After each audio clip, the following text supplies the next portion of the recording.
OK. Petite capsule, enfin, une série de capsules associées au slide numéro 5. Donc, la partie 5 va être associée à nos histoires de distribution. OK, puisqu'après, on va un peu l'oublier. On fera plutôt de la statistique paramétrique. Donc, on aura des lois avec des paramètres. On essaiera d'extraire de l'information de ça. Là, je vais juste parler de choses qui peuvent être intéressantes, qui sont des visualisations des distributions. Okay, j'avais dit que les distributions étaient quelque chose de presque plus important que ces valeurs synthétiques, qui sont la valeur moyenne où je me trouve, la dispersion que j'ai autour de ma valeur moyenne. On peut avoir mieux. Voilà, c'est ce que je vous disais dans la toute première série de capsules qu'on a eues au premier cours, qui est que voir la distribution de la taille des élèves, c'est beaucoup plus riche que vous dire voilà la distribution moyenne, voilà la variance. Okay, ce sont des indicateurs intéressants, certes. Dans beaucoup de cas, on se contente d'avoir des indicateurs, mais avoir la distribution en entier, c'est bien plus riche. Et donc, ça va être l'objet de cette petite capsule ou de cette série de capsules autour de ces densités, ces histogrammes et les fonctions de répartition. Or, l'ordre n'est peut-être pas bon d'ailleurs, puisque, je vous l'ai dit, c'est dans le cas continu, on définit d'abord les fonctions de répartition avant de définir les densités. Okay, mais peu importe. Mais voilà, dans les capsules qu'on va voir, je vais commencer par définir la fonction de répartition parce que c'est facile. Les histogrammes, c'est une piste intéressante, mais on verra que ce n'est pas génial et donc on fera les densités. Donc finalement, je vais plutôt évoluer dans le sens de la droite vers la gauche. Donc on va partir de choses qu'on sait faire, les fonctions de répartition, pour arriver à des estimateurs de densité par la suite. OK, donc je reviens sur, là encore, il y a beaucoup de redites dans ce cours, je suis vraiment désolé, mais je ne pense pas, enfin voilà, si je ne peux pas vous définir de manière linéaire des choses, on va passer notre temps à faire des allers-retours entre les objets, essentiellement parce qu'il y a des objets qui sont assez naturels. Encore une fois, l'histogramme, c'est des choses que vous aviez déjà vues tout petit, dès le, j'allais dire au secondaire, mais même avant, on apprend à faire des histogrammes, okay, qui permettent de voir la distribution de la taille ou de ce genre de choses. Mais en fait, ce n'est pas si naturel que ça. Voilà. Donc, je vais essayer de revenir un tout petit peu là-dessus. Le point de départ, c'est plutôt les fonctions de répartition. Okay, donc, l'objet classique en probabilité, c'est cette fonction de répartition qui est la proportion, la probabilité qu'une variable aléatoire soit plus petite ou égale à petit x. Okay, donc, c'est une fonction qui est croissante, qui a une valeur x qui peut être une taille, qui peut être une durée, qui peut être, encore une fois, x, c'est une variable aléatoire qui est une mesure qui a été faite, dit un peu simplement, je vais lui associer une probabilité, okay, qui va me dire la proportion des observations qui étaient plus petites que cette valeur petit x. Okay, donc c'est croissant, encore une fois, c'est lié aux propriétés d'inclusion des probabilités. La probabilité de quelque chose de plus gros, c'est plus grand que la probabilité d'un ensemble qui est inclus à l'intérieur.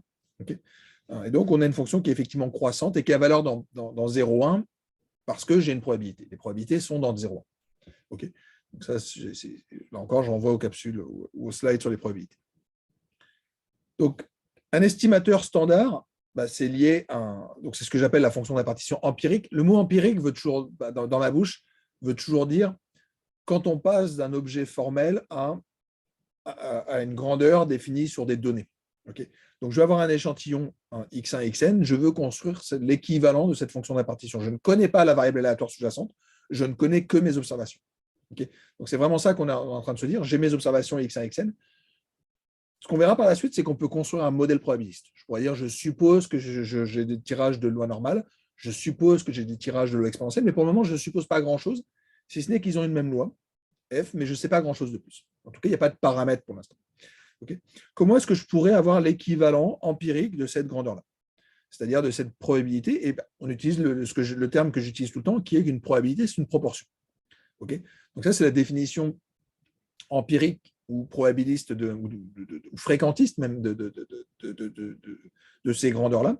Ce que je vais tout simplement dire, c'est la proportion, l'estimateur naturel quelque part de la fonction de répartition, ça va être la fréquence d'observation dans mon échantillon qui a été plus petite ou égale à petit x. C'est exactement ce que j'écris ici. Je suis juste en train de vous dire, donc j'ai ma variable indicatrice, je vous rappelle que l'indicatrice d'un ensemble, ça vaut 1 si jamais on est dans l'ensemble, ou 0 si jamais on est dans son complémentaire.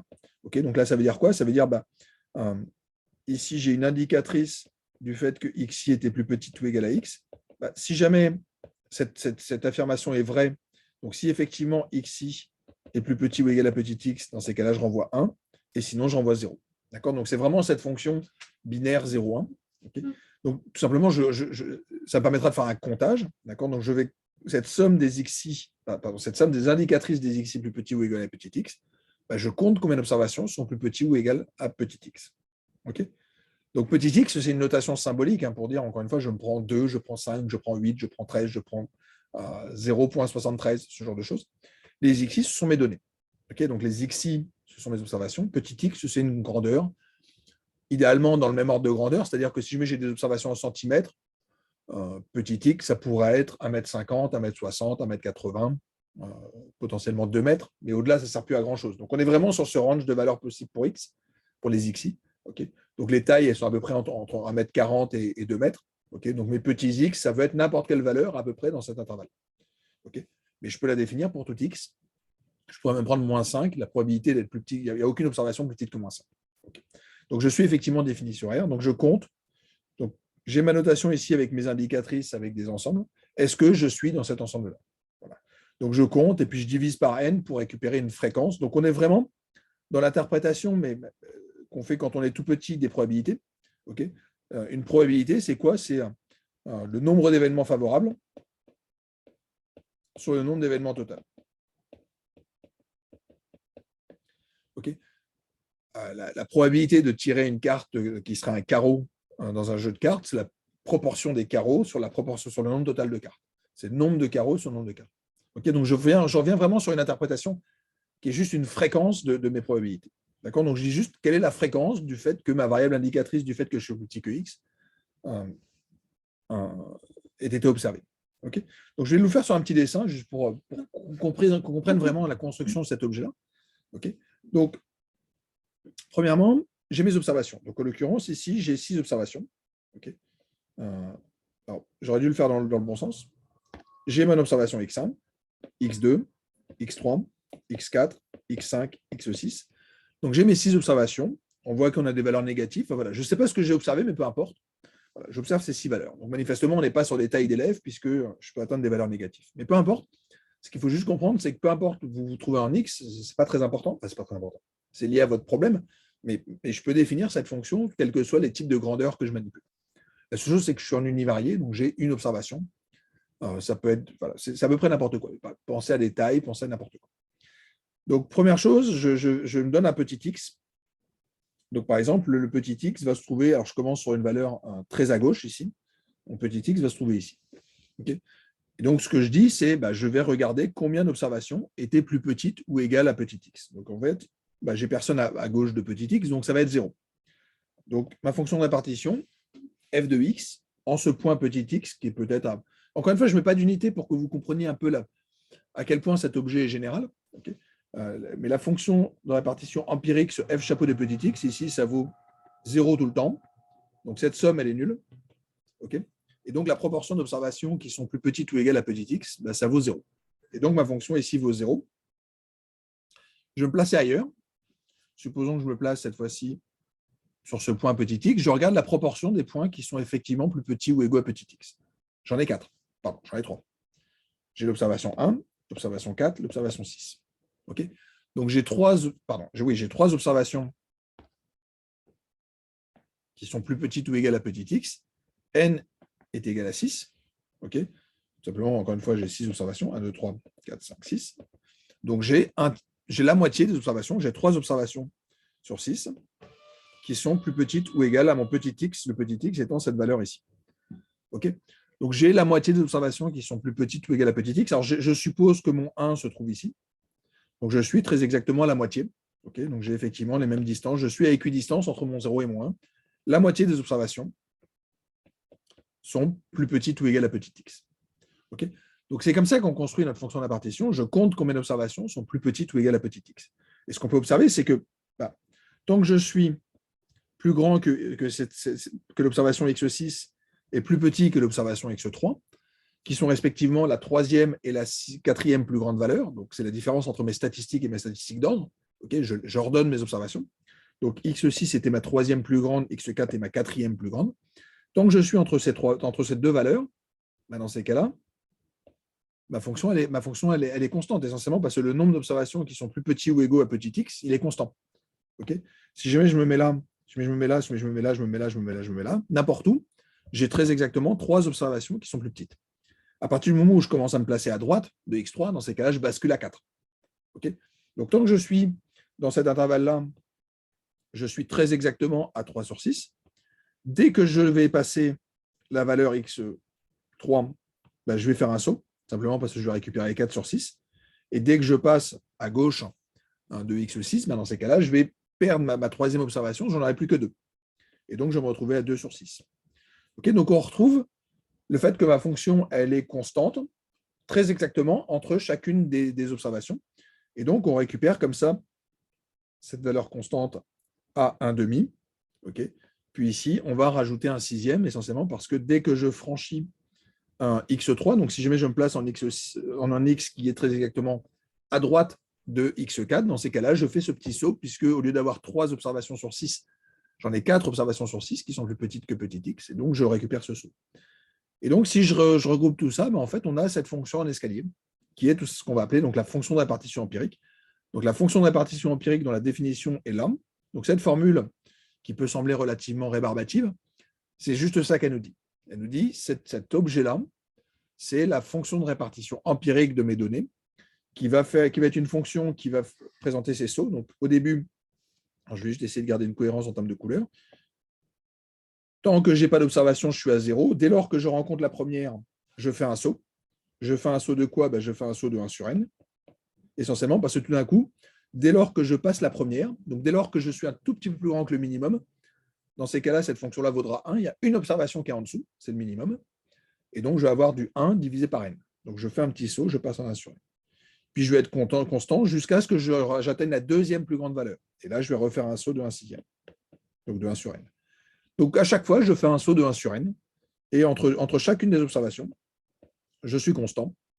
Okay, donc, en fait, c'est une fonction qui prend les valeurs i sur n, okay, avec i qui va aller de 0 jusqu'à n. Donc, qui va commencer à 0 à gauche et qui va atteindre la valeur 1 à droite. Okay, donc, si jamais vous prenez une valeur petit x qui est plus petit que le min, il n'y a aucune observation qui est plus petite, donc la fonction de répartition empirique vaut 0. Si jamais vous êtes plus grand que le max, toutes les observations sont plus petites et donc vous êtes en 1. Et donc, on récupère une fonction qui va être croissante très exactement entre 0 et 1. Donc, on retrouve bien notre fonction de répartition. Ça, c'est ce qu'on appelle un estimateur non paramétrique, dans le sens où je n'ai pas supposé de modèle. Okay, l'idée des modèles paramétriques tels qu'on les verra, c'est ce que j'ai appelé la section sur modèle probabiliste. On se dira, et si j'avais une loi standard qui était cachée derrière? Donc, on essaiera de trouver en fait une espèce de loi continue. Donc, c'est ce que je suis en train de tracer ici, de me dire, en fait, derrière ces observations se cache quelque chose de continu. J'ai juste observé 6 observations, mais j'en aurais observé 1 million. On aurait eu une fonction beaucoup plus proche de cette courbe-là. Et c'est ça qu'on va essayer de faire par la suite. Mais pour le moment, je suis vraiment sur ce qu'on appelle du non paramétrique, dans le sens où je ne fais pas d'hypothèse de modèle. Donc, je vous le trace ici avec R, donc avec différents jeux d'estimation. Donc, ici, je suis sur des tailles d'élèves. Un X ici correspond à une taille en centimètres. À gauche, j'ai 10 observations. Okay, et à droite, genre, je ne sais pas combien j'en ai, on va dire que j'ai 100 observations, juste parce qu'en fait, voilà, c'est plus simple pour moi. Okay. Donc ici, j'ai construit ma fonction de répartition à la main. Donc ça veut dire quoi? Alors, je peux même vous retrouver les observations. Si vous avez compris comment a été construite cette fonction de répartition, on sait où sont les observations. Il y a une observation qui était là. Même visiblement, il y en avait plusieurs. Il y avait sûrement 2 observations. Encore une fois, je suis sur des entiers, donc en fait, c'est possible que j'ai 2 fois la même observation. Mais visiblement, sur ce point-là, j'ai fait un saut de 2. Okay, on ne voit pas très bien, mais j'ai un saut qui est plus grand qu'un dixième. Okay, voire même encore plus, parce que j'ai l'impression qu'on est monté assez haut. Mais bon, peu importe. J'ai cette valeur-là. Puis à chaque fois, ici, j'ai mes sauts de l'ordre de 1 dixième. Okay, donc, qui correspondent à mes observations telles que je les ai. Donc, dans mon échantillon, je devais avoir 2 fois une observation à gauche, puis une. Voilà. Donc, mes observations correspondent au moment où j'ai eu des sauts, en fait, sur ma fonction de répartition empirique. Donc, ça, c'est ce que j'ai fait avec, tout simplement, en fait, en représentant ce nuage de points. Donc, le point des... J'ai trié mes observations et je les divise par n. D'accord. Donc, quand je fais mon plot de XY avec mes observations triées en abscisse et mes 1 sur n divisé par n, on récupère ce graphe-là. Il y a une fonction qui existe sous R, qui est cette fonction ECDF, donc Empirical Cumulative Distribution Function, qui est cette fonction-là. Okay, donc, qui est exactement la valeur qu'on est en train de tracer. Alors, en fait, je suis en train de me rendre compte que je n'avais pas commencé à 0 ici. Donc, on commençait là, puis ensuite, on avait nos fonctions. Donc, la fonction qui se trouve là, c'est très exactement la partie qui se trouve là. Il nous manque la partie à gauche. essentiellement parce que je n'avais pas commencé en zéro. Mais bon, je ne sais pas quoi mettre en zéro, en fait. Il aurait fallu que je rajoute zéro dans mon échantillon, mais bon, peu importe. OK. Donc, voilà ma fonction de répartition empirique. Donc, c'est cette courbe-là. Et l'idée de la continuité dont je parlais tout à l'heure, c'est de dire, si jamais j'ai beaucoup plus d'observations, on récupère en fait la courbe qui se trouve là, qui fait des sauts cette fois-ci de 1 centième. Donc, on voit beaucoup moins les sauts, essentiellement parce que ils sont beaucoup plus fréquents et ils sont beaucoup plus petits. Okay, donc, on voit quelque chose d'un peu plus continu et donc on récupère le graphique de droite. Alors, la fonction ECDF, elle est pénible à cause de ces gros points. À partir du moment où vous avez une centaine d'observations, on ne voit plus grand-chose, on voit juste des points, mais on voit en fait notre distribution. Okay, on voit apparaître une notion de distribution qui se cache derrière. Okay, on a l'impression qu'on a cette courbe ici, qui est la fonction de répartition sous-jacente de ma distribution, ma variable aléatoire. Donc, si jamais je le trace comme ça, j'ai ma fonction f qui est associée à ma variable x. Nous, on a construit la version empirique, qui est cette petite fonction avec des sauts en 1 sur n. Okay. Donc, quand on a ces petites fonctions en escalier, on récupère ce f chapeau qui va être associé à mon échantillon x1, xn. Okay, donc, c'est la différence entre les grandeurs empiriques et les variables aléatoires sous-jacentes. Sur la variable aléatoire sous-jacente, j'ai potentiellement quelque chose de continu avec une fonction de répartition que je ne connais pas. Et j'ai la version empirique qui a été construite avec un échantillon. Okay, donc, on a cette propriété. Donc, f chapeau est une fonction en escalier qui fait des sauts de 1 sur n à chaque fois que je rencontre une observation. Si jamais j'ai des doublons, des ex-aequo, dans ces cas-là, je fais un saut d'autant. D'accord, donc, supposons que j'avais 3 observations qui étaient concentrées au même endroit.